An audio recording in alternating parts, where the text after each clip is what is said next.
Unit 1. Accounting Principles and Strategy. Introduction.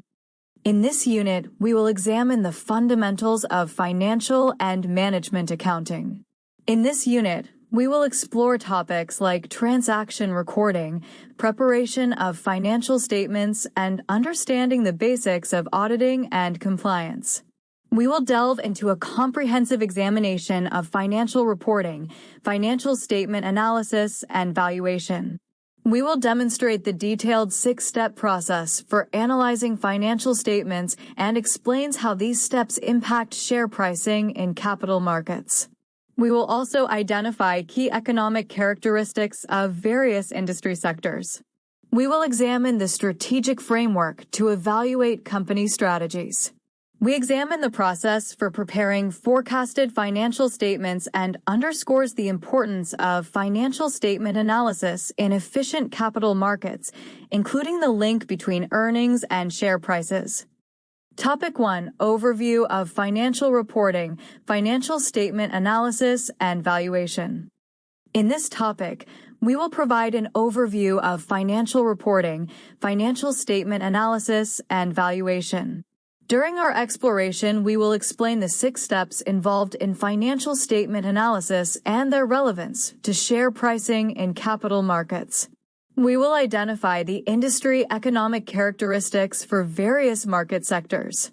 Our exploration will take an in-depth look at company strategies through a strategy framework. We will focus on assessing financial statement quality, discuss accounting principles, balance sheet components, asset and liability recognition and valuation, and the income statement's role in measuring performance. We will analyze profitability and risks. During our exploration, we will illustrate the process for preparing of forecasted financial statements. We will emphasize how financial statement analysis impacts capital markets. Finally, we will highlight the connection between earnings and share prices. Abstract. The research objective to be achieved is to provide understanding and knowledge to the public, especially investors and creditors, about the effect of profitability, liquidity, leverage, company size, and free cash flow on financial distress, and can be used as a reference for future researchers and stakeholders, investors, creditors, and government, in making relevant and reliable decisions. The method used is quantitative research with secondary data taken from the issuer's financial statements on IDX with data collection techniques using the purposive sampling method. Analysis of the data used is multiple linear regression. The population in this research is manufacturing companies of basic and chemical industry sectors, which are listed on the Indonesia Stock Exchange, which is conducted for 3 years of observation, namely 2016 to 2018.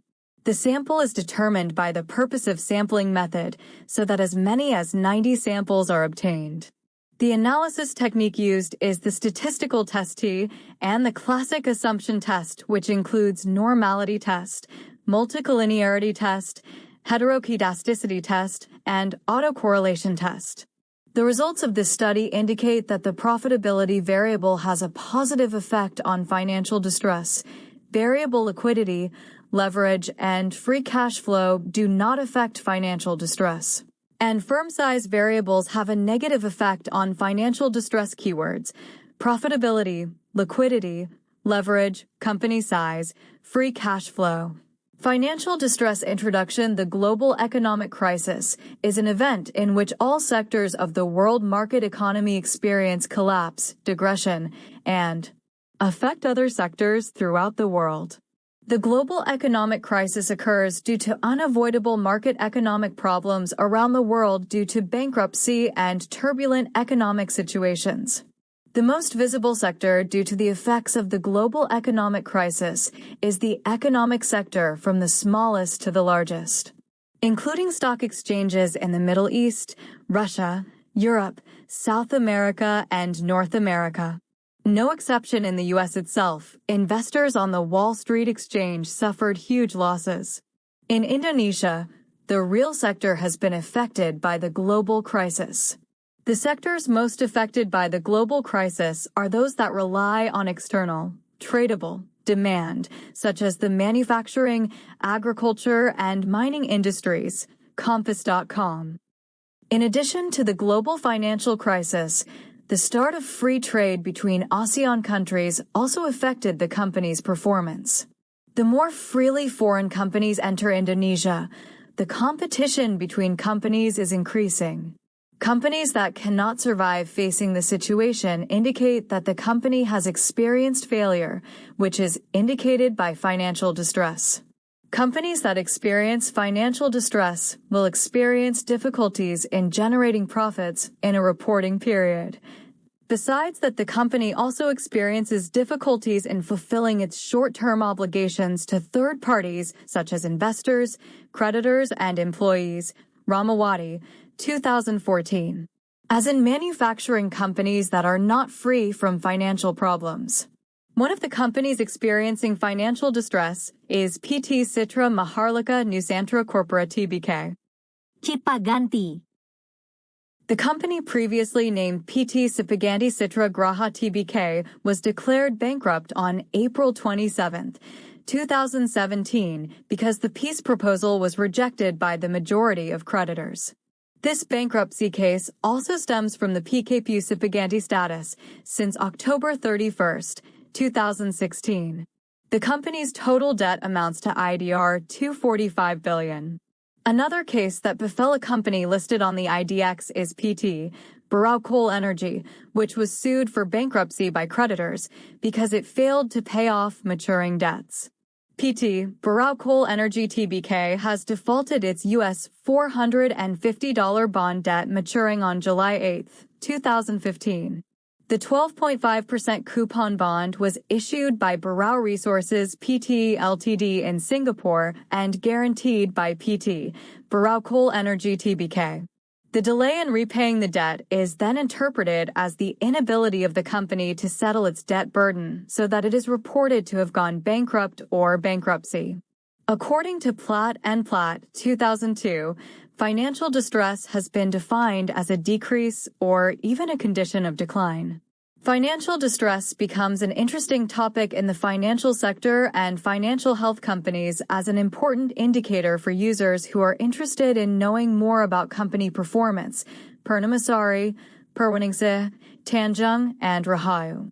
2019. Information regarding finances is used by people who are at the same time as people who are at an early age, so that the damage and even the parties to the worst conditions are still very poor. When a company experiences financial difficulties, it will be a consideration for investors and creditors who will invest their capital. Thus, companies should be able to show good company performance to be able to attract investors. Widyari and Ariani Merkuzawadi, 2015. The performance of an entity can be seen from the analysis of financial statements. The results of the analysis of an entity's financial statements can be used as material for decision-making and decision-making for company owners, managers, and investors. Financial statement ratio analysis can also be used as a medium to predict financial difficulties faced by companies. Widyari and Ariani Merkuzawadi, 2015. Prediction errors in the future will be fatal in the survival of the company. Prediction errors result in loss of income or investment that has been invested into the company. The importance of a bankruptcy prediction analysis is very much needed by several related parties, such as investors, banks, the government, and primarily the company itself. The correct prediction will also make the company know in advance the company's financial condition. Romadini, Sci-Fi, and Dharmawan, 2018. According to Lee and Du, 2011, research on financial distress generally uses financial indicators to predict the condition of a company in the future. Financial indicators in this study are profitability ratios, liquidity ratios, and leverage. In addition to using indicators of corporate financial performance, in this study, there are also other factors, namely firm size and free cash flows. Profitability is the company's ability to generate profits, where profit is one indicator of how well the company's performance. Profitability includes all revenues and costs incurred by the company as the use of assets and liabilities in a period. The main purpose of the company is to have high profits. High profits will increase the welfare of its shareholders and will increase the interest of investors to invest their funds in the company.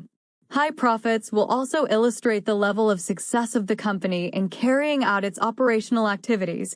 Romadini et al., 2018.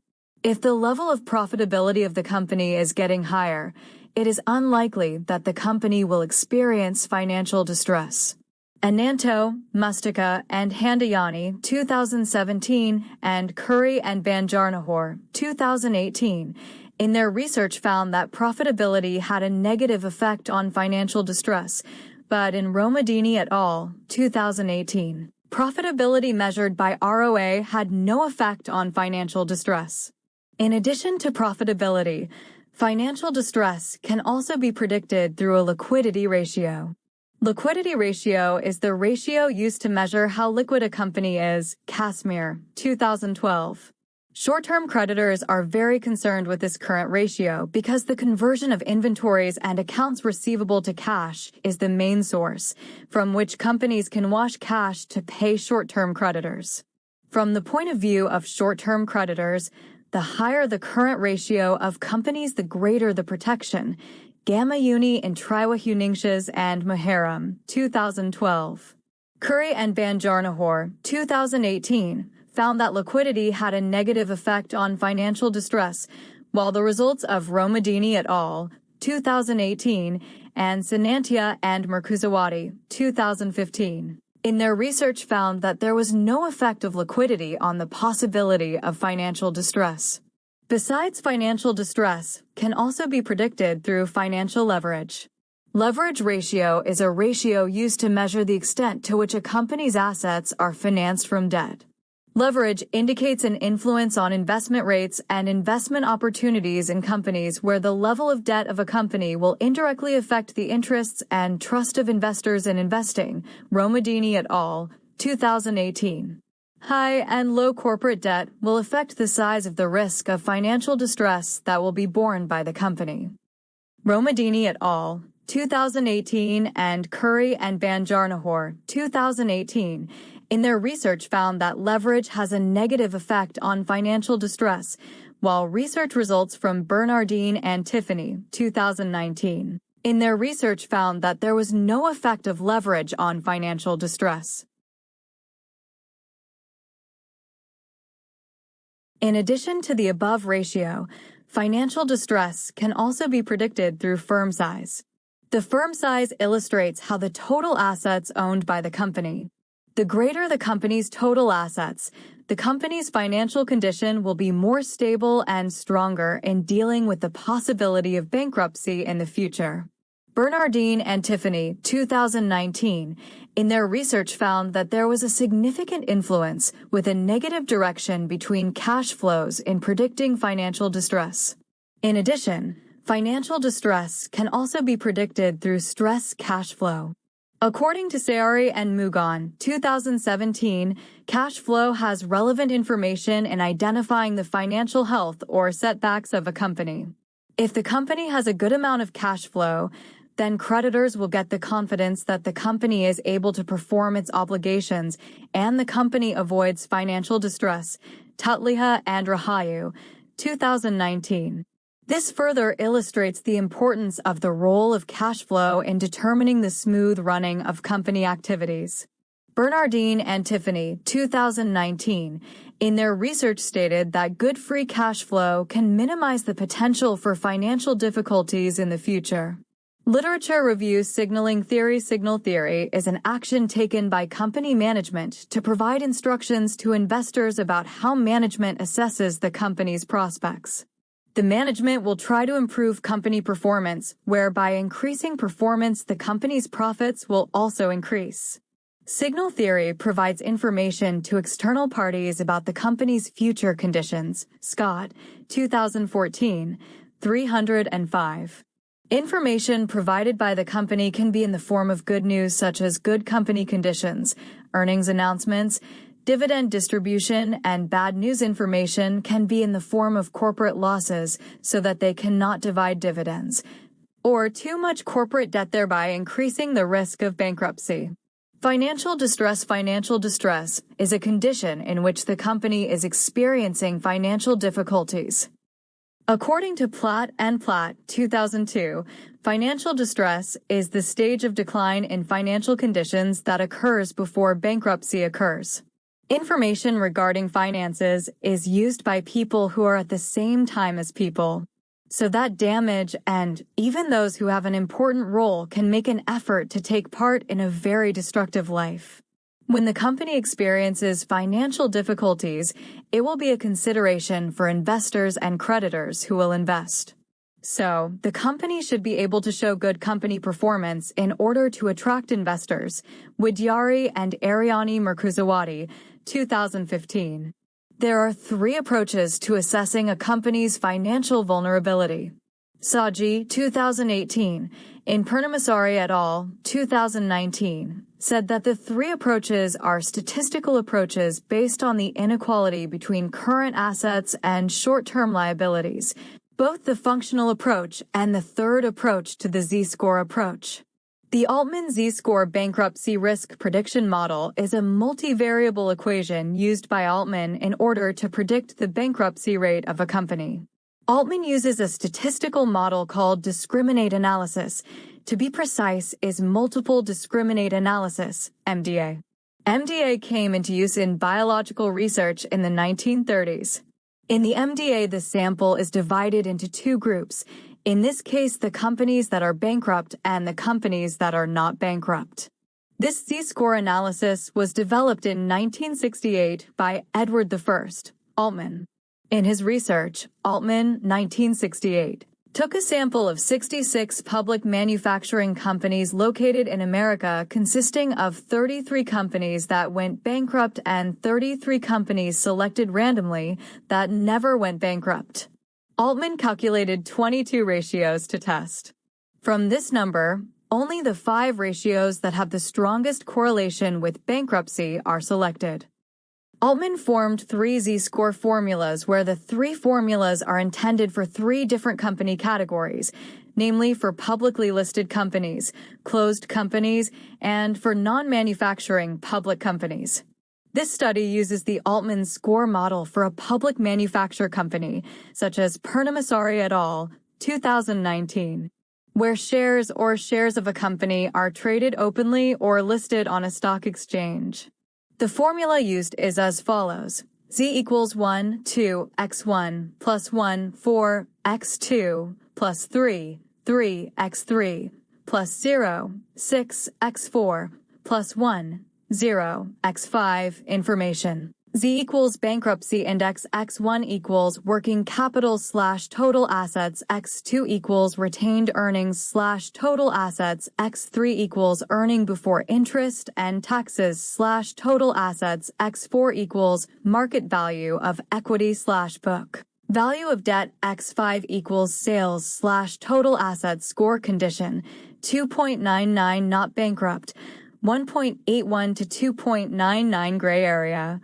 Less than 1.81 bankrupt profitability ratio is a ratio to assess the company's ability to seek profit or profit. In a certain period, Casimir, 2014-15. Profit is one indicator of how well the company is performing. Profitability includes all revenues and expenses incurred by the company as the use of assets and liabilities in a period. The main purpose of the company is to have high profits. High profits will increase the welfare of its shareholders and will increase the interest of investors to invest their funds in the company. High profits will also illustrate the company's success rate in carrying out its company's operational activities. Romadini et al., 2018. Liquidity. The liquidity ratio is a ratio used to measure how liquid a company is. Casimir, 2012. A company can be said to be liquid if the company is able to settle its short-term obligations at maturity. When the liquidity ratio is high, the company has the ability to meet its short-term debt obligations. According to Siam Sutton, 2011, 43 to 44, The current ratio can be determined by comparing current assets with current liabilities. There is no absolute measure of how much the current ratio is considered good or should be maintained by a company because usually this level of current ratio also depends on the type of business of each company. Leverage ratio is the ratio used to measure the extent to which company assets are financed from debt. Leverage shows an influence on investment rates and investment opportunities in companies where the level of debt from a company will indirectly affect investor interest and confidence in investing. Romadini et al., 2018. High and low corporate debt will affect the size of the risk of financial distress that will be borne by the company. Debt-to-equity ratio, DR, is the ratio used to assess debt to equity. This ratio is found by comparing all debt, including current debt and total equity. Firm size describes how much total assets the company has. According to Sayari and Mugan, 2017, cash flow has relevant information in identifying the financial health or decline of a company. This further illustrates the importance of the role of cash flow in determining the smooth running of company activities. Free cash flow, according to Ross et al. And Nisa and Trianto, 2018, is company cash that can be distributed to creditors or shareholders, which is not used for working capital or investment in fixed assets. Operating cash flow information is an indicator for creditors to find out the company's financial condition. Free cash flow can be used for discretionary uses such as acquisitions and growth-oriented capital expenditures, debt payments, and payments to shareholders in the form of dividends. This means that the greater the free cash flow available in the company, the healthier the company is because it has cash available for growth, debt payments, and dividends. According to Sayari and Mugan, 2017, cash flow has relevant information in identifying the financial health or decline of a company. If the company has a good amount of cash flow, creditors will have confidence that the company is able to carry out its obligations and the company will avoid financial distress. Tutliha and Rahayu, 2019. This further illustrates the importance of the role of cash flow in determining the smooth running of company activities. Effective profitability on financial distress. Profitability is the company's ability to generate profits, where profit is one indicator of how well the company's performance. Profitability includes all revenues and costs incurred by the company as the use of assets and liabilities in a period. The main purpose of the company is to have high profits. High profits will increase the welfare of its shareholders and will increase the interest of investors to invest their funds in the company. High profits will also illustrate the level of success of the company in carrying out its operational activities. Romadini et al., 2018. If the level of profitability of the company is getting higher, it is unlikely that the company will experience financial distress. Gobanvi, 2014. Ananto et al., 2017, and Wauno, Mardani, and Suproho, 2017, in their research found that profitability has a negative effect on financial distress. The following hypotheses are proposed. H1. Profitability has a negative effect in predicting financial distress. Effective liquidity on financial distress. Liquidity ratio is the ratio used to measure how liquid a company is. Casimir, 2012.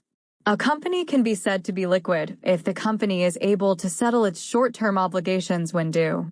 When the value of the liquidity ratio is high, the company has the ability to meet its short-term debt obligations. If the company is in a liquid condition, the company will automatically be able to overcome financial distress. In Wono et al., 2017 research, liquidity has a negative effect on predicting financial distress. The following hypotheses are proposed. H2. Liquidity has a negative effect in predicting financial distress. Effective leverage on financial distress. Leverage ratio is a ratio used to measure the extent to which a company's assets are financed by debt. Leverage arises from the activity of using company funds from third parties in the form of debt. The use of this funding source will result in the obligation arising for the company to return the loan along with interest on the loan.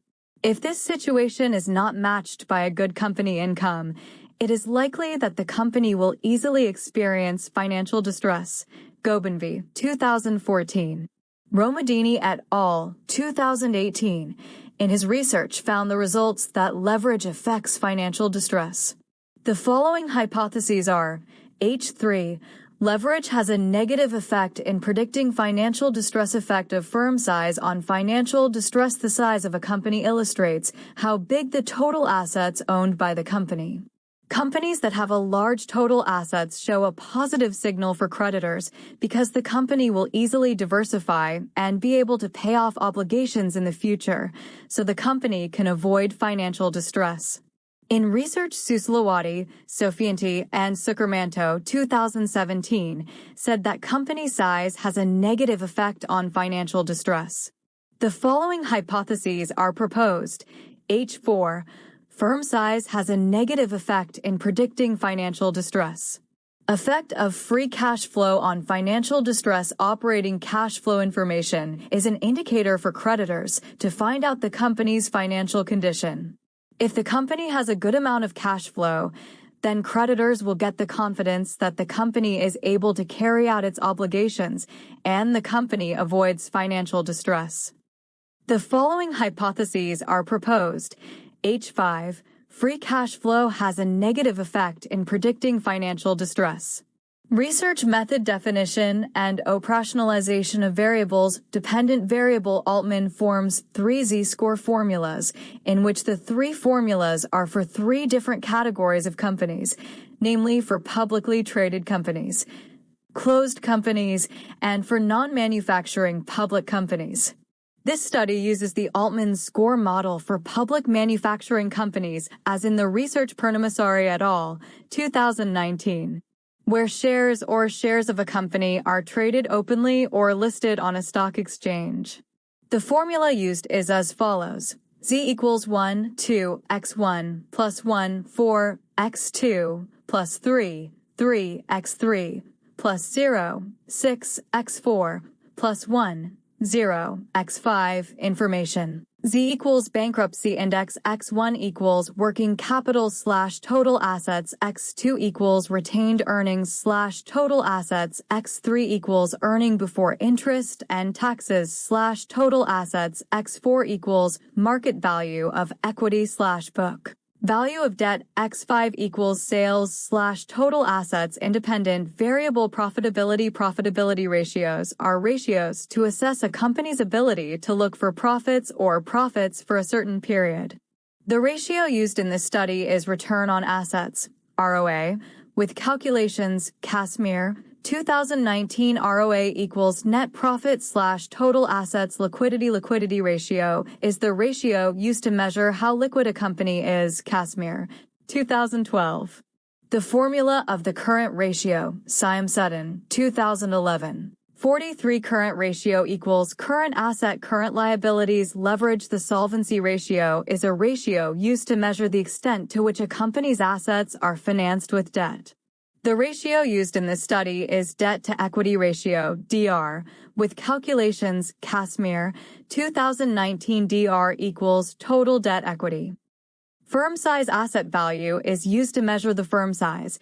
The value of these assets is measured as a logarithm of total assets. Measurement of firm size variables are as follows. Firm size equals LN total assets. Free cash flow is free company cash that can be distributed to creditors or shareholders that are not used for working capital or investment in fixed assets. The formula for calculating free cash flow is free cash flow equals CFO, net capital expenditure, net borrowing. Population and research samples. The population of this study is companies listed on the Indonesia Stock Exchange. The samples used in this study are industrial and chemical manufacturing companies listed on the Indonesia Stock Exchange in 2016 to 2018. The sampling method used was purposive sampling, which is sampling based on the criteria of companies that consistently list on the IDX in the study year and use the rupiah in their financial statements. Analysis method in testing the hypothesis proposed in this study. The researcher uses the method of multiple linear regression analysis because of the relationship between two or more independent variables where previously the classical assumptions were made in the first stage. Classical assumption test. This analysis can also be referred to as a prerequisite test of the multiple linear regression model to be tested. A good regression model must produce the best unbiased linear estimator, best linear unbiased estimator /blue. This condition will occur if it is fulfilled by several assumptions called classical assumptions, including normality test, multicollinearity test, heteroscedasticity test, autocorrelation test. The regression model in this study is stated as follows. Z-score equals A plus beta 1 rho A plus beta 2 CR plus beta 3 DR plus beta 4 size plus beta 5 FCF plus E. Results and discussion. Results. Classical assumption test. Normality test. Kolmogorov-Smirnov 1 sample results. Discussion. Effect of profitability on financial distress. The test results show that profitability has a positive effect on financial distress. Based on the results of the t-test shows that the profitability variable, which is calculated by the return of assets, has a positive effect on financial distress. That is, the higher the ratio of return of assets, the financial distress as measured by the z-score is higher. High return on assets shows the company's ability to use existing assets to produce well. The more effective and efficient management of company assets can produce better profits and optimal use of funds. However, there are some companies that are able to generate high profits, but are unable to control the adequacy of existing funds to cover the costs and to run their business, so that the company will experience financial distress. An increase in ROA does not indicate that the company is avoiding financial distress. It is said so because the company can see from the revenue and the amount of costs incurred. Increasing costs and decreasing revenues from year to year can result in a number of net losses that increase from year to year, so that the company can experience financial distress. The results of this study are in line with the results of previous research by Asfali, 2019, which states that profitability has a positive effect on financial distress. Effect of liquidity on financial distress. The results showed that the liquidity variable measured by the current ratio had no effect on financial distress. By comparing the total current assets owned by the company with total current liabilities. In current assets there are accounts and trade receivables accounts, which, if later will be used to pay the company's current liabilities, require considerable time and vary between companies to convert accounts receivable and inventories in cash, which will be used to finance company liabilities. So any amount of company liquidity will not affect the possibility of the company experiencing financial distress. The results of this study support previous research Srikalima, 2017, and Romadini et al., 2018, that liquidity has no effect on financial distress. Effective leverage on financial distress. The test results show leverage does not affect financial distress. In other words, the size of the DR value is not an appropriate predictor to measure the company's financial distress. Companies with high DERs are not necessarily categorized as companies that experience financial distress, nor do companies with lower DR values are not necessarily categorized as non-financial distress companies. This is due to the high total liabilities of the company, but the total assets owned by the company are also high, so the company is able to pay liabilities with the assets owned. These results are consistent with research conducted by Sporta, Ngugi, Ngumi, and Nanjala, 2017, Bernardine and Tiffany, 2019, Srikalima, 2017, and Tutliha and Rahayu, 2019, which resulted in debt-equity ratio, DR, research having no effect on financial distress. Effect of firm size on financial distress. The test results show that company size has a negative effect on financial distress. The size of the company measured by using total assets has a negative influence on financial distress because the greater the total assets owned by the company will have an impact on the increasing ability to pay off corporate obligations in the future, so that the company can avoid financial problems. The results of this study are supported by Research Suslowati et al. 2017, who found that company size has a negative effect on financial distress. The effect of free cash flow on financial distress test results show that free cash flow has no effect on financial distress. This means that there is no significant effect between free cash flow and financial distress. The size of the cash flow does not affect the company's financial distress. No influence of cash flow on financial distress due to the amount of fluctuating cash flow in the sample companies that experienced financial distress and non-financial distress companies. Conclusion based on the results of the analysis and discussion explained in the previous chapter. The conclusions of this study are as follows. 1. Profitability has a positive effect on financial distress. 2. Liquidity does not influence financial distress. 3. Leverage has no effect on financial distress. 4. Company size has a negative effect on financial distress. 5. Free cash flow has no effect on financial distress. Overview. The document is focused on digital transformation in the construction industry, specifically around the adoption of building information modeling, BIM, data-driven project management, and technology integration. It highlights the challenges companies face, the opportunities from new technologies, and strategies for implementation. Key themes and sections. 1. Industry context. The construction sector faces persistent issues like low productivity, high project risk, cost overruns, and schedule delays. Digital solutions such as BIM, AI, cloud collaboration, and data analytics are positioned as critical tools for solving these issues. 2. Building information modeling, BIM. BIM is presented as the backbone of modern construction project management. Benefits outlined include centralized data storage and accessibility, improved collaboration between architects, engineers, contractors, and owners, clash detection, reducing costly rework. Diagrams, around page 4, illustrate how BIM integrates across design, scheduling, and cost management. 3. Data-driven project management. Emphasis on using real-time data to track progress, costs, and risks. Examples include dashboards and KPIs that give project managers visibility into performance. A figure, on page 7, shows how data analytics can connect safety, scheduling, and cost into one ecosystem. 4. Risk and cost management. Case studies highlight projects where digital tools reduce delays and budget overruns. The probability impact matrix is mentioned as a tool to prioritize risks. Digital procurement systems also help avoid waste and track supplier performance. 5. Technology integration.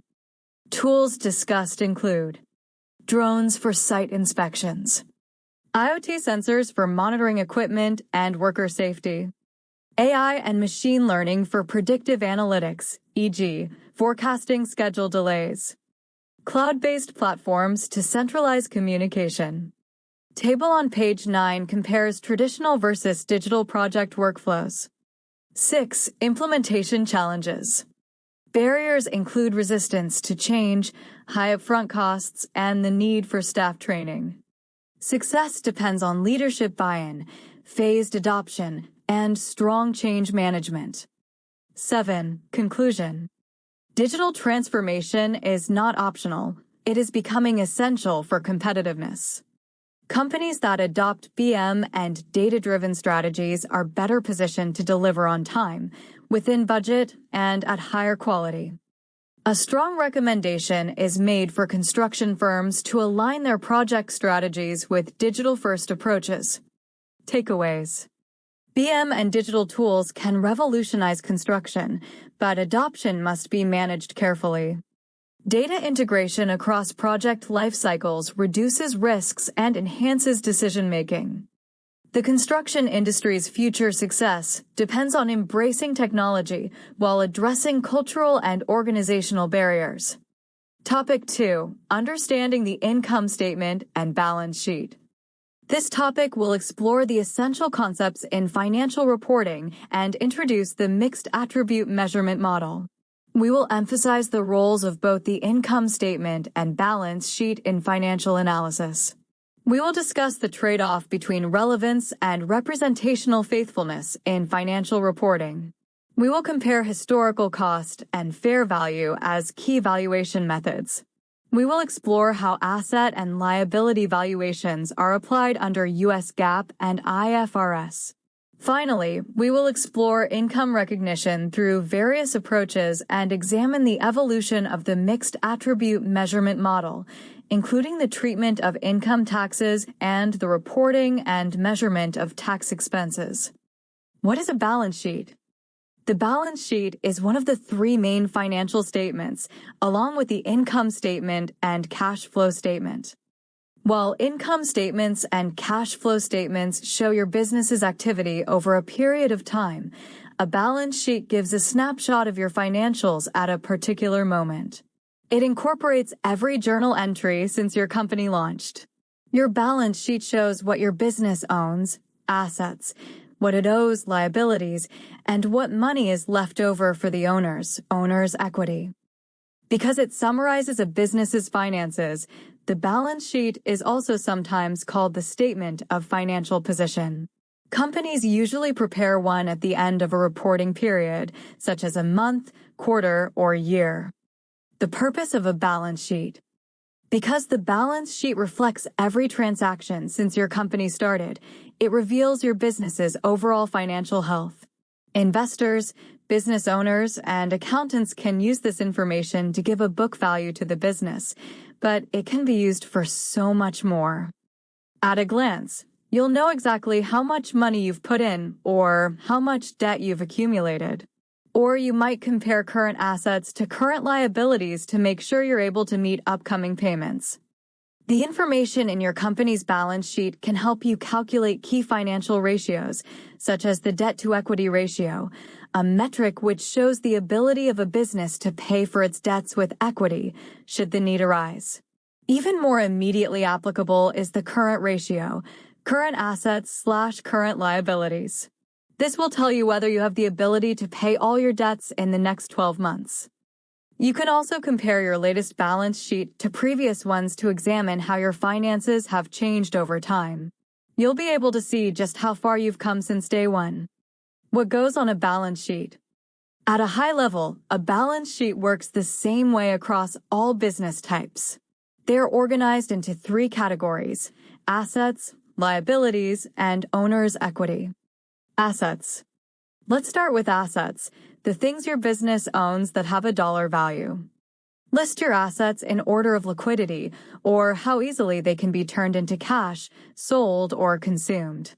Bank accounts and other cash accounts should come first, followed by fixed assets or tangible assets like buildings or equipment with a useful life longer than a year.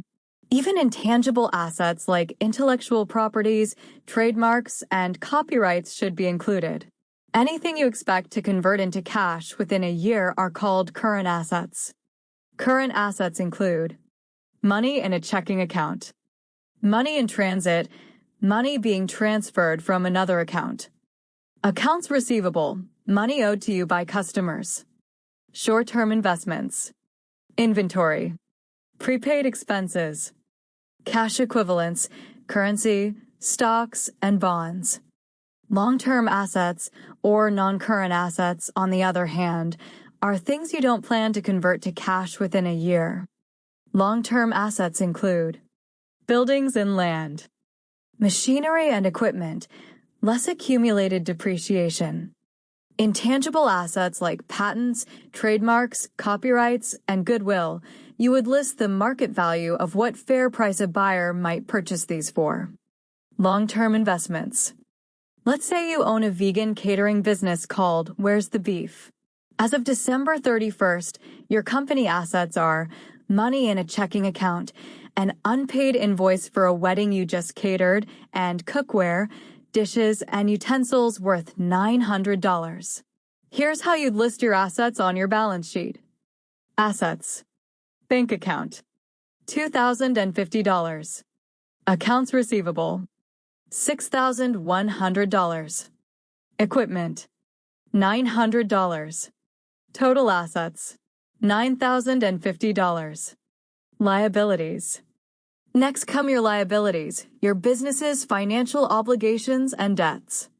List your liabilities by their due date. Just like assets, you'll classify them as current liabilities, due within a year, and non-current liabilities. The due date is more than a year away. These are also known as short-term liabilities and long-term liabilities. Your current liabilities might include accounts payable, what you owe suppliers for items you bought on credit. Wages you owe to employees for hours they've already worked. Loans that you have to pay back within a year. Taxes owed. Credit card debt. And here are some non-current liabilities. Loans that you don't have to pay back within a year. Bonds your company has issued. Returning to our catering example, let's say you haven't yet paid the latest invoice from your tofu supplier. You also have a business loan, which isn't due for another 18 months. Here are Where's the Beef's liabilities. Liabilities. Accounts payable, $150. Long-term debt, $2,000. Total liabilities, $2,150. Equity. Equity is money currently held by your company. This category is usually called owner's equity for sole proprietorships and stockholders' equity or shareholders' equity for corporations. It shows what belongs to the business owners and the book value of their investments, like common stock, preferred stock, or bonds. Owner's equity includes capital, the amount of money invested into the business by the owners. Private or public stock. Retained earnings, all your revenue minus all your expenses and distributions since launch. Equity can also drop when an owner draws money out of the company to pay themselves or when a corporation issues dividends to shareholders. For Where's the Beef, let's say you invested $2,500 to launch the business last year and another $2,500 this year. You've also taken $9,000 out of the business to pay yourself, and you've left some profit in the bank. The balance sheet equation. This accounting equation is the key to the balance sheet. Assets equals liabilities plus owner's equity. Assets go on one side, liabilities plus equity go on the other. The two sides must balance, hence the name balance sheet. It makes sense. You pay for your company's assets by either borrowing money, i.e. increasing your liabilities, or getting money from the owners, equity. A sample balance sheet. We're ready to put everything into a standard balance sheet. Here's what a sample balance sheet looks like in a proper balance sheet format. Great. Now what do I do with it?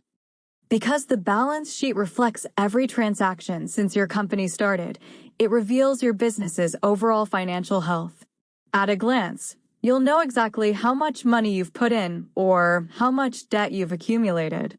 Or you might compare current assets to current liabilities to make sure you're able to meet upcoming payments. You can also compare your latest balance sheet to previous ones to examine how your finances have changed over time. You'll be able to see just how far you've come since day one. If you need help understanding your balance sheet or need help putting together a balance sheet, consider hiring a bookkeeper. Here's some metrics you can calculate using your balance sheet. Debt-to-equity ratio, D/E ratio. Investors and shareholders are interested in the D/E ratio of a company to understand whether they raise money through investment or debt. A high D/E ratio shows a business relies heavily on loans and financing to raise money. Working capital. This metric shows how much cash you would hold if you paid off all your debts. It signals to investors and lenders how capable you are to pay down your current liabilities. Return on assets, a formula for calculating how much net income is being earned relative to the assets owned. The more income earned relative to the amount of assets, the higher performing a business is considered to be.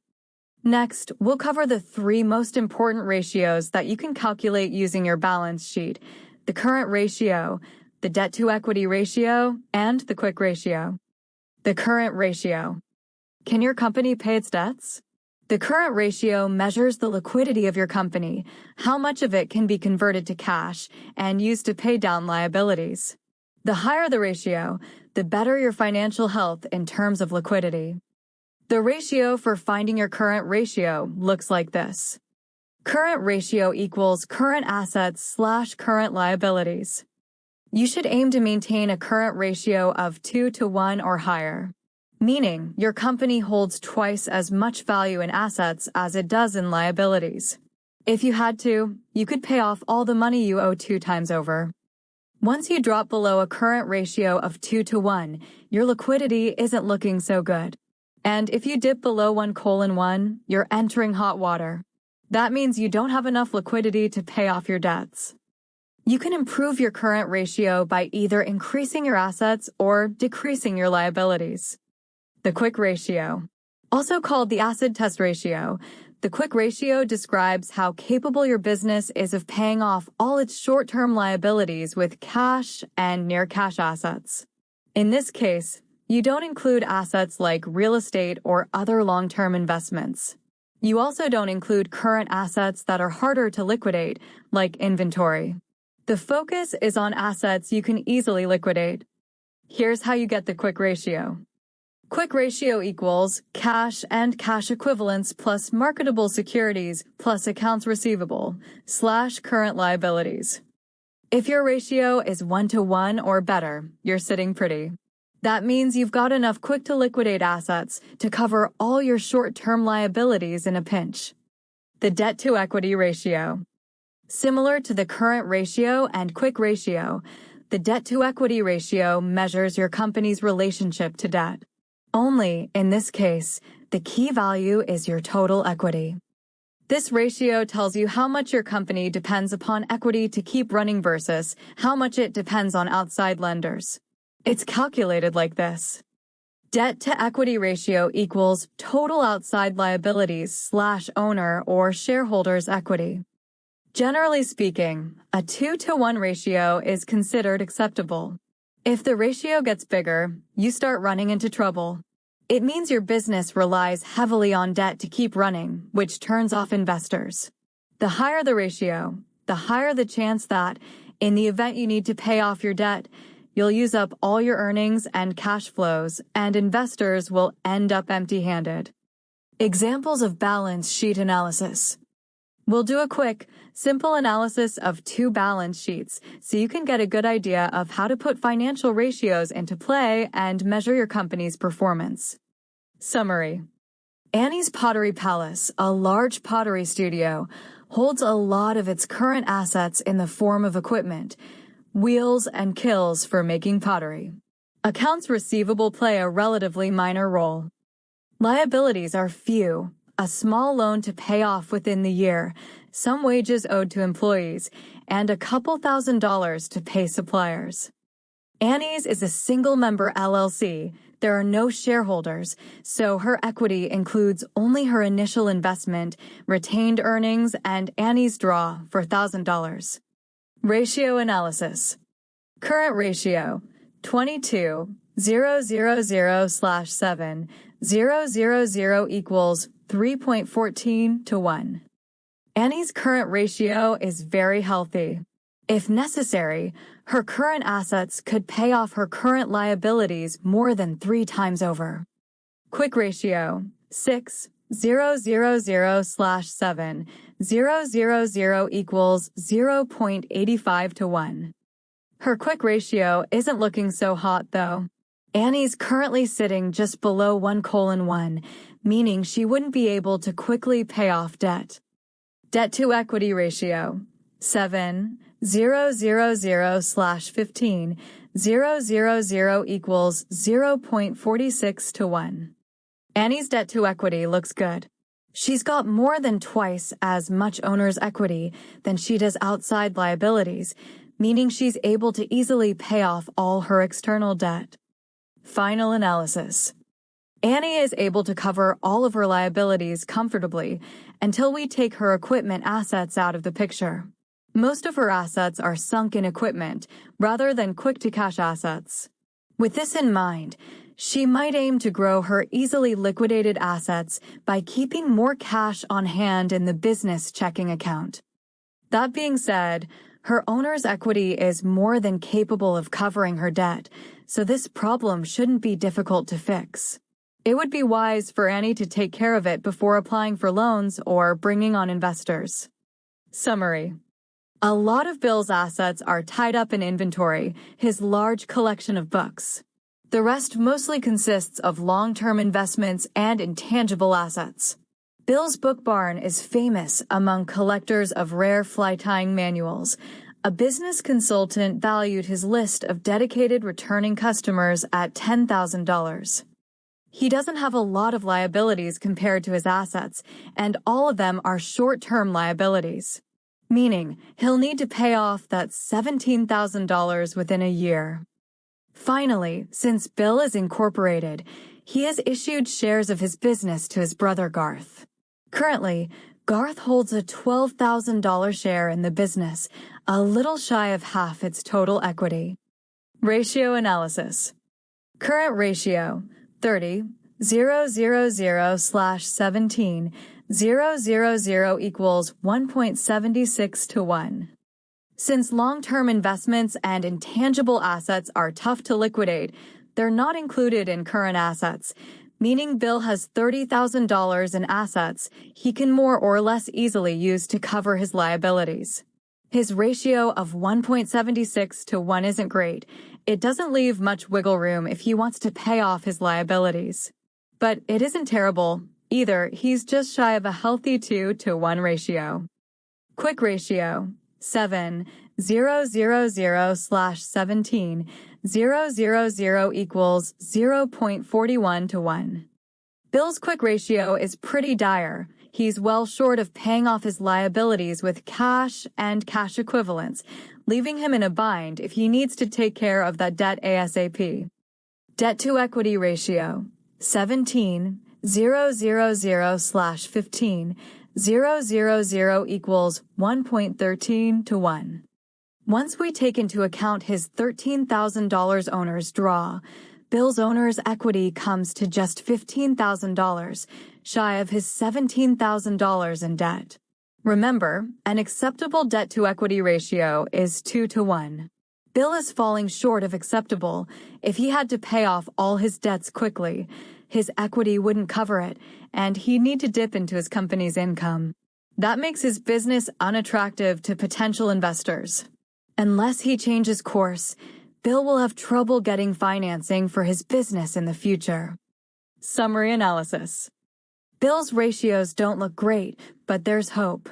If he starts liquidating some of his long-term investments now, he can bump his current ratio up to 2 to 1, meaning he'd be in a healthy position to pay off liabilities with his current assets. His quick ratio will take more work to improve. A lot of Bill's assets are tied up in inventory. If he could convert some of that inventory to cash, he could improve his ability to pay off debt quickly in an emergency. He may want to take a look at his inventory and see what he can liquidate. Maybe he's got shelves full of books that have been gathering dust for years.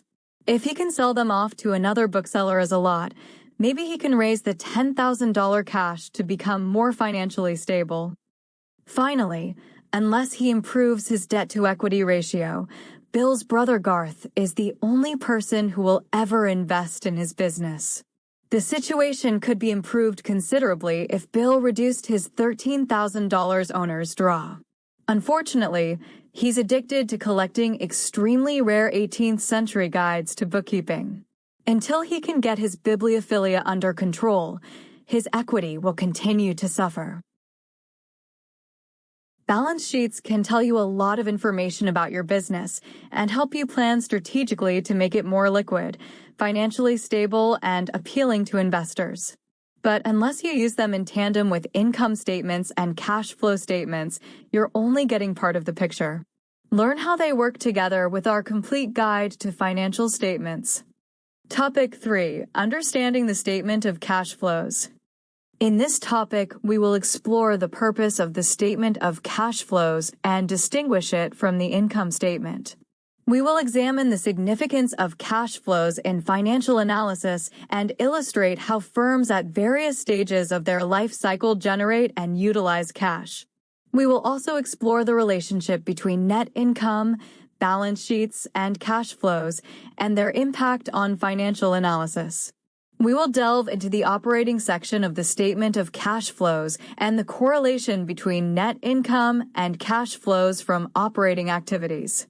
We will learn step by step how to prepare the statement of cash flows. Finally, we will discuss the overall usefulness of the statement of cash flows in evaluating financial health. This unit explored the purpose of the statement of cash flows and how it differs from the income statement. We emphasized the crucial role of cash flows in financial analysis and examined how companies at various stages of their life cycle manage and use cash. The unit detailed the relationship between net income, balance sheets, and cash flows, explaining how these elements interact and influence financial analysis. We provided a thorough explanation of the operating section of the statement of cash flows and its connection to net income and cash flows from operating activities. A comprehensive step-by-step guide was included to demonstrate how to prepare the statement of cash flows. The unit concluded with a discussion on the overall usefulness of the statement of cash flows for assessing a company's financial health and performance. Topic 4. Global Accounting Systems. In this topic, we will explore the diverse landscape of accounting practices and standards used across the world. As businesses operate in an increasingly interconnected global economy, understanding the variations and similarities in accounting systems is crucial for effective financial management and reporting. We will start by examining the major global accounting frameworks, including International Financial Reporting Standards, IFRS, and Generally Accepted Accounting Principles, GAAP. You will learn about the fundamental principles and standards that guide financial reporting in different regions and how these frameworks impact the way financial information is prepared and presented. In brief, for decades, leading standard setters have advocated a single set of global financial reporting standards. After large strides were made in converging U.S. GAAP and IFRS in the first decade of this century, progress seemingly stalled. The authors believe that the nascent movement towards global sustainability reporting standards provides an opportunity and a model for U.S. standard setters to re-engage with their international counterparts and renew the push for truly global financial reporting standards. The goal of achieving a single financial reporting model has been espoused by both the IASB and FASB for longer than 3 decades. Despite numerous joint convergence efforts and notwithstanding certain undeniable accomplishments, the ultimate objective has not been realized. In recent years, market participants have indicated the need for convergence of standards and disclosure requirements on sustainability reporting. This article urges a more active involvement of U.S. accounting standard setters, SEC, FASB, and the Sustainability Accounting Standards Board, SSB, now the Value Reporting Foundation, VRF, in coordination and collaboration with the IASB and the International Sustainability Standards Board, ISSB, to develop a single set of high-quality global financial reporting standards. A summary of the historical background of the joint IASB-FASB convergence projects below is followed by observations regarding the roadblocks hindering the development of a single set of standards. The current status of convergence efforts and the key remaining differences between IFRS and U.S. GAAP are then explored. The article concludes with the author's expectations for ultimate convergence, with a focus on the specific differences that may eventually prove to be insurmountable obstacles to a single worldwide reporting framework. Summary of convergence efforts. The 2002 IASB-FASB Memorandum of Understanding, MU, set priorities and identified milestones for a worldwide financial reporting model. The ultimate goals were 1. to make existing financial reporting standards fully compatible as soon as it is practicable, and 2, to coordinate their work programs to ensure that once achieved, compatibility is maintained. Fully compatible was generally understood to mean that compliance with GAAP would also result in compliance with IFRS, although the standards might not necessarily be identical. P. Pactor.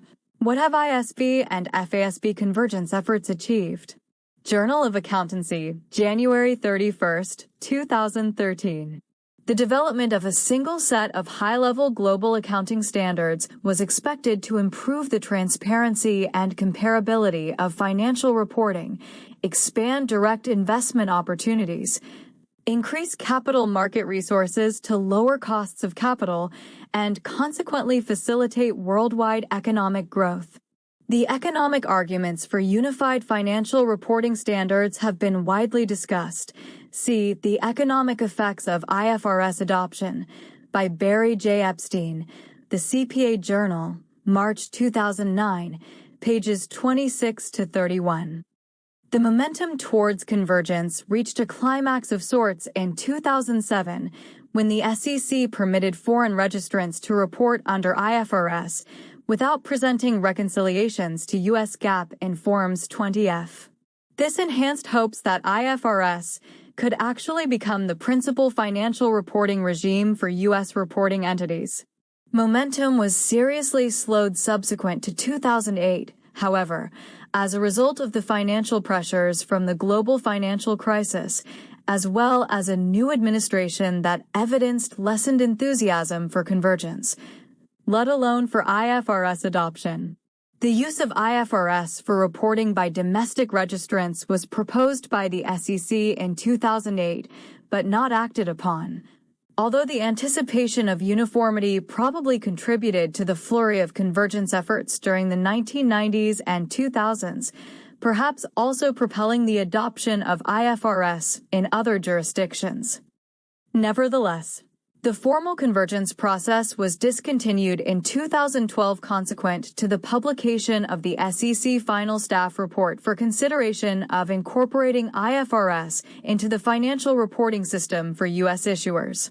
This report summarized several unresolved issues surrounding the potential adoption of IFRS in the United States, but did not make any recommendation to the SEC. In 2013, the IFRS Foundation established the Accounting Standards Advisory Forum, ACE-F, and FASB was selected as a member, thus having an opportunity to present U.S. views in the ISB's standard-setting process. In addition, FASB and the ISB meet regularly to discuss issues of mutual interest, such as revenue recognition, leases, and reference rate reform. In many cases, their meetings and discussions conclude with similar guidance or with an agreement to require disclosures that allow users of financial statements to understand and compare differing reporting requirements. This functions as an informal continuation of the convergence efforts.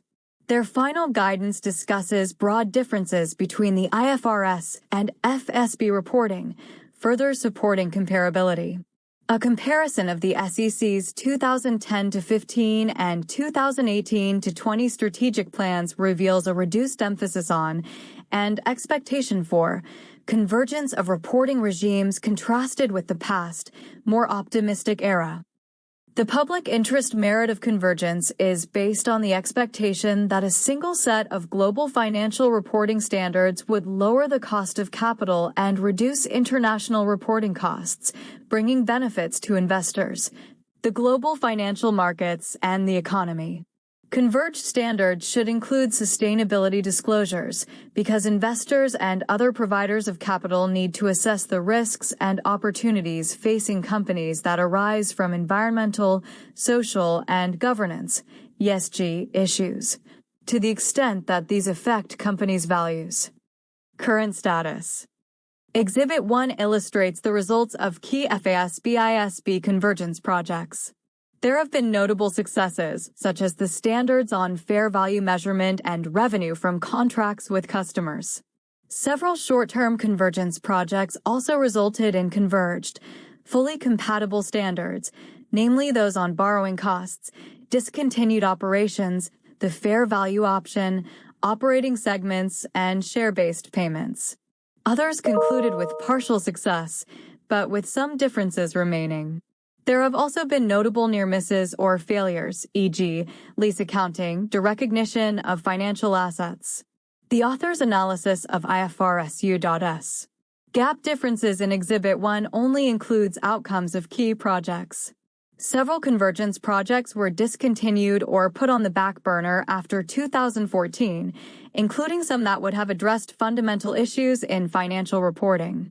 Those include convergence projects on the conceptual framework, impairment, liabilities and equity, insurance contracts, post-employment benefits, derecognition, and income taxes. Because IFRS is considered a more principles-based regime, with potentially different interpretations for similar transactions, the conceptual framework has a higher relative importance for IFRS than for GAAP. With the expectation that new leadership in key standards-setting positions, including at the SEC, might re-engage convergence, several worthwhile projects come to mind. These include matters pertaining to consolidations, inventory costing and write-downs, accounting for certain intangibles, the use of fair value, and several presentation and disclosure issues.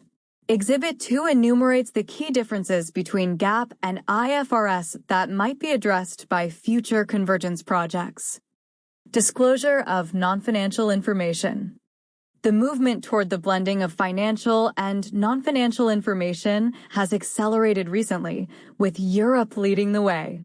Reporting non-financial information, particularly that bearing upon sustainability, is often characterized broadly as addressing environmental, social, and governance (ESG) concerns.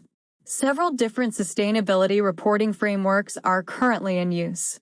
SSB developed a full set of industry-specific non-financial material issues and their associated performance indicators for mandatory SEC filings on Forms 10-K or 20-F. The Climate Disclosure Standards Board, CDSB, International Integrated Reporting Council, IRC, CDP, and GRI have produced other international voluntary frameworks for reporting to a broader range of stakeholders. Those major organizations executed a statement of intent to work together towards comprehensive corporate reporting, S. Lit. Ann, L. Watson, N. Kaladashra, Financial and Sustainable Reporting Convergence, Strategic Finance, January 2021. In June 2021, the International Integrated Reporting Council, IRC, and SSB merged to form the Value Reporting Foundation, VRF, committed to the delivery of a more coherent corporate reporting system by working closely with the IFRSF and other leading framework providers and standard setters. In November 2021, the IFRS Foundation announced the formation of a new International Sustainability Standards Board, ISSB, to develop a set of comprehensive high-quality global sustainability disclosure standards to meet investors' information needs. To facilitate a running start, the ISSB received recommendations to create 2 standards, one on climate-related disclosures and one on general disclosure. These recommendations, or prototypes, were developed through a joint effort by the ISB and leading investor-focused sustainability organizations. The IFRS Foundation also plans to complete consolidation of the CDSB and the VRF by June 2022, which will then become part of the SSB. Together, these developments create the necessary institutional arrangements and lay the technical groundwork for a global sustainability disclosure standard setter for the financial markets. The financial markets need to assess the risks and opportunities facing individual companies with regard to ESG issues. At the beginning of 2020, BlackRock, the world's largest money manager, identified a series of steps to make sustainability a key component of its long-term investment approach. https://bit.ly/30t3bm1 Similarly, the Business Roundtable in 2019 stated that the purpose of a business organization is to manage and perform in a way that preserves and produces value for all of its stakeholders, not only traditional debt and equity investors. http://bit.ly/35dj9s. EU Directive 2014-95 on non-financial disclosure, which became effective in 2017, requires public companies with more than 500 employees operating in Europe to report on selected ESG metrics. In 2019, the European Commission, EC, published additional guidelines on reporting climate-related information. Notably, these requirements also apply to non-European companies operating in Europe. Thus, U.S. companies increasingly voluntarily report sustainability activities and performance, often in the form of sustainability reports. This voluntary reporting responds to the demands made by various stakeholder groups, investors, employees, consumers, communities, and regulators, and a growing recognition that sustainability issues can materially affect a company's long-term performance. In the United States, Regulation S-K already requires the disclosure of all material information. In seeking public input on sustainability disclosures, however, the SEC has recognized that some stakeholders historically have not considered this information to be material. SEC Release 33 to 10,064. 34 to 77,599. Business and financial disclosure required by Regulation S-K, https://bit.ly/3lbqewv 2016. Under the SEC's guidance, when sustainability information is included in statutory filings, it is also subject to the same disclosure controls and procedures, as well as the same completeness and accuracy certification requirements that apply to financial reporting. The SEC issued guidance on climate change disclosure in 2010, but that guidance has largely been seen as ineffective. Massid, the SEC needs to catch up on sustainability. Bloomberg Opinion, January 2021. With the SEC's March 2021 announcement of the creation of a climate and ESG task force, its stated initial emphasis on climate risk disclosure misstatements, and its ongoing work related to climate risk disclosure rules. The economic analysis of climate risk disclosure misstatements may play a role in future investigations and litigations. M. Kaplan, economic analysis may play larger role in SEC enforcement. Law 360. January 2022. Private company financial reporting. Although private companies will not be directly impacted by the SEC's decision on incorporating IFRS into GAAP, there can be significant implications for private companies. In 2009, the ISB issued IFRS for small and medium-sized entities, IFRS for SMEs, in response to strong demand for a little IFRS that is simpler and less costly to apply. Many constituents, including lenders, investors, and owners, question the relevance and usefulness for private entities of a number of IFRS or GAAP rules. IFRS for SMEs is intended for entities that do not have public accountability. In most countries, unlike in the United States, SMEs are required to file statutory financial statements and make them available to all users. IFRS for SMEs is designed to be a standalone standard, to be updated every 3 years. The most recent review was conducted in 2019. During 2010, the Blue Ribbon Panel on Private Company Financial Reporting, consisting of a cross-section of financial reporting constituencies, ACE-PA, the Financial Accounting Foundation, FF, and the National Association of State Boards of Accountancy, NASPA, explored the changes necessary to best meet the needs of U.S. users of private company financial statements. This resulted in the formation of the Private Company Council, PCC, in 2012. The PCC is a formal advisory group operating as a separate standard-setting body under the supervision of FASB, which recommends alternative financial reporting criteria for SMEs. The recommendations are mainly intended to simplify the complex financial issues associated with public companies, as well as to reduce irrelevant required disclosures. Although not authoritative, the PCC has been very active and influential. The PCC has provided input to FASB on various projects, including leases, consolidation, principal versus agent, impairment of financial instruments, and non-public entity fair value measurements and disclosures. Some of the identified differences that have been acted upon include consolidations, capitalization of interest, investment in equity, goodwill and other indefinite life intangible assets relating to impairment measurement and amortization expense, and research and development costs. In terms of divergent accounting treatment for SMEs, in areas where GAAP and IFRS sought convergence, differences between these regimes are similar to those between full GAAP and IFRS.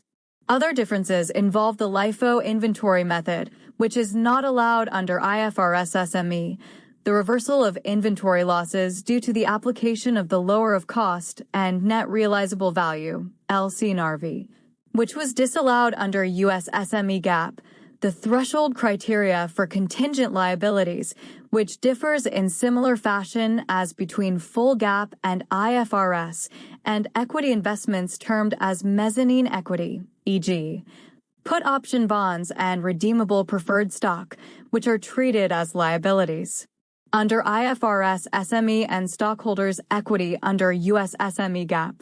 In summary, because IFRS has not been as formal or attentive as has the FASB's Private Company Council, PCC, in addressing SME issues, one should expect that divergence between the two regimes will remain. Time to re-engage. Today's economies depend on cross-border transactions and the free international flow of capital. Financial reporting remains fundamental when assessing company value and making capital allocation decisions. Differences in accounting standards add cost, complexity, and risk for both the companies preparing financial statements and the investors making economic decisions. According to the ASPA, investors, regulators, and other stakeholders are increasingly interested in greater transparency about company strategy, performance drivers, and the reporting of both financial and non-financial information, including sustainability information, ASPA, the CPA's role in sustainability assurance, balancing priorities, profits, people, and planet, 2015. Andreas Barkow, ISB Chair, in his December 2021 Washington, D.C. speech at the ASPA and SHIMA, Chartered Institute of Management Accountants, Conference on Current SEC and CABE Developments, offered his views on convergence of IFRS and GAAP.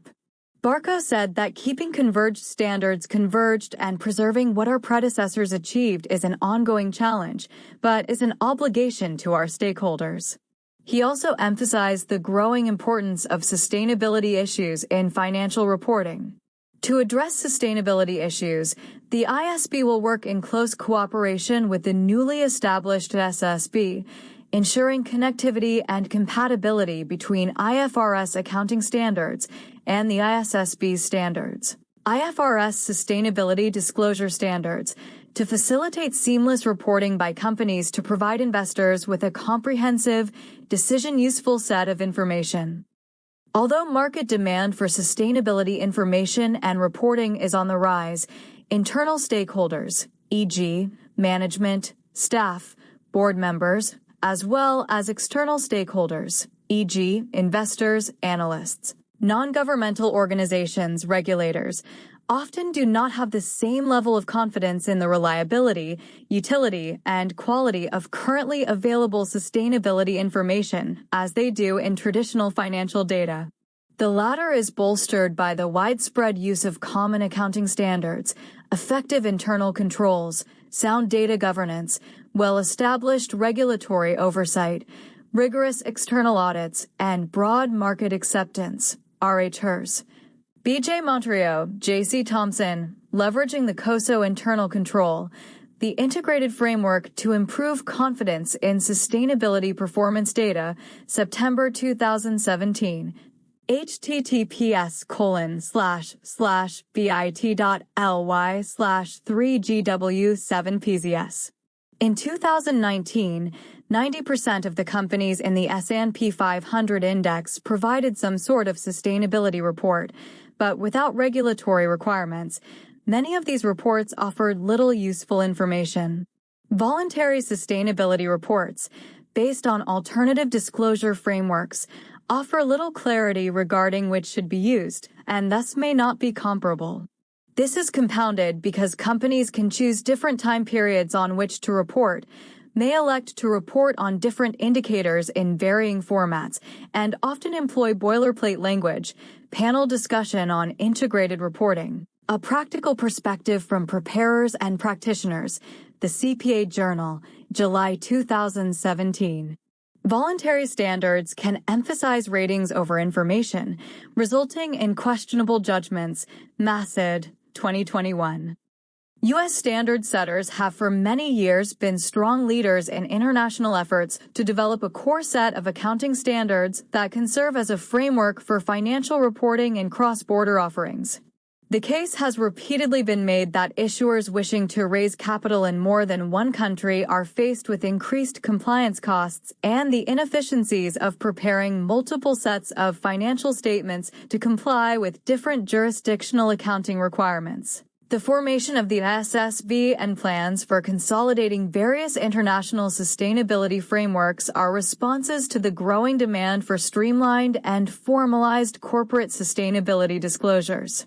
It is therefore of great importance that U.S. standard setters, i.e., SEC, FASB, and SSB, now VRF, re-engage with the ISB and ISSB to create high-quality global financial reporting standards that would also promote disclosure of underlying trends, risks, or uncertainties, as well as represent U.S. interests in the international standards setting process. This unit reviewed the diverse landscape of accounting practices and standards across the globe. We began by exploring major global accounting frameworks, such as International Financial Reporting Standards, IFRS, and Generally Accepted Accounting Principles, GAAP, and examined how these frameworks shape the preparation and presentation of financial information. We discussed the fundamental principles guiding financial reporting in various regions, highlighting the key similarities and differences between these systems. The unit addressed the challenges and opportunities presented by the convergence of global accounting standards and how multinational corporations manage discrepancies to maintain consistent financial reporting. Additionally, we explored the roles of regulatory bodies and the impact of cultural and economic factors on accounting practices worldwide. By the end of this unit, you should have a thorough understanding of global accounting systems, their implications for international business, and how to effectively manage and interpret financial data in a global context.